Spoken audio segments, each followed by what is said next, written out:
Dumating tayong slong unit ngayon. By the way, happy Sunday sa lahat, happy weekends. Ngayon, i-open natin to guys, 24 pieces to.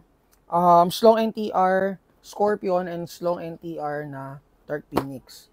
Okay, so ito yung mga bagong unit ng slong. Sige, lapit mo brother. So hindi ko pa siya na-open talaga. Or hindi ko pa natatanggal yung mga ties. So, check natin guys kung the same FPS pa rin siya out of the box.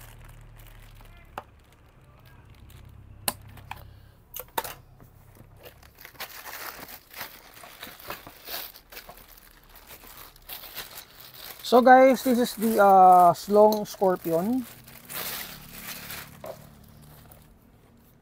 Ito siya guys. So, naka-slong receiver na yan. And then front assembly is metal. So, naka-twisted slong suppressor siya, 4 inches. Naka-slong trigger. So, basically, lahat ng internals niya is slong parts na. Okay? So, wala na kayong i-upgrade. Pero, syempre, kung mag-iiba kayo ng setup, mag-upgrade talaga kayo. So, guys, ito, naka-slong hop-up chamber siya. Rotary type. And then, naka-slong na charging handle. And then CTR style na stock. Sana ayun. So guys, test natin to check kung ilang FPS out of the box and at the same time to check kung mabilis pa rin yung ROF niya. Kasi yung mahaba is built for FPS. Ito naman built for ROF or speed setup. Or naka-speed setup. Okay, so lagay ko muna to dito. And then ito guys yung isa. Dami nag-aantay nito, sobrang dami. Kailan balas? I think mga March, ganun, no? Siguro mga ganun, medyo matagal na rin na nawalan. So guys, ito yung Dark Phoenix. Ayan. So hindi ko pa pala check kung anong kasamang magazine. Mid cap.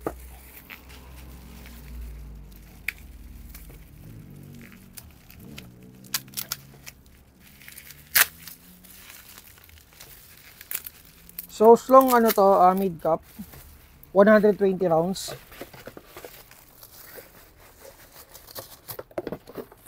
Teka, lagay ko muna to dito. And open na natin to. So, napaka-lightweight niya guys. Napakagaan. Sobrang gaan. Yan. Sobrang gaan, no? So, guys, ito, receiver is slong receiver. So, meron tayo nito, meron kayong mga kukuhang hiwalay nito guys. Meron kami dito sa store. Naka-slim suppressor siya. Hindi kagaya ni Scorpion na yung matabang suppressor. So slim twisted suppressor. And ganda ng handguard, oh. Metal handguard guys, M-lock. So kagabi na-check namin may mga key mode na lumabas nito. So, siguro by tomorrow na lang natin i-check guys. Kasi, ayun, mag-open lang talaga ako ng tig-isang box and to check kung ilang FPS sila. So, for the trigger, yan, naka-speed trigger din. So, sa body and sa panglikod, the same sila ng forma. So, fully adjustable stock. Okay? So, naka-swivel na rin. Parehas sila, naka-butterfly swivel. Check natin guys kung ilang FPS. Ito lang ayoko sa CDR. Sobrang higpit. Sobrang hirap tanggalin. Check natin.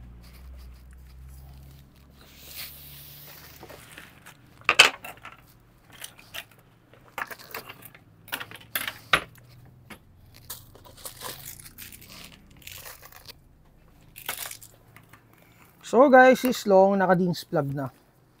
Okay to, no? Okay tong battery natin.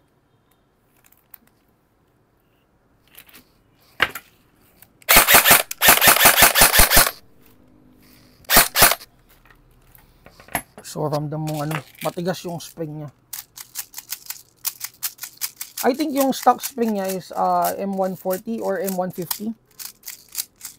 I-clarify natin yan, and siguro i-check ko yung yung exact and specific internal parts. Pero basically, long parts to, syempre.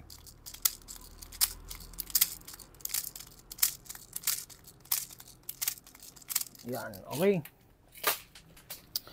So, tetest natin guys to check kung ilang FPS out of the box. Kung the same pa ba si Dark Phoenix. Okay. So, firing 496. 494. 492. 494. Sabi ko na eh. Matigas talaga yung spring niya, ramdam ko. And ayun nga, nakita niyo naman yung cycle. Talagang saktuhan lang, hindi siya sobrang bilis. Ito, full auto natin.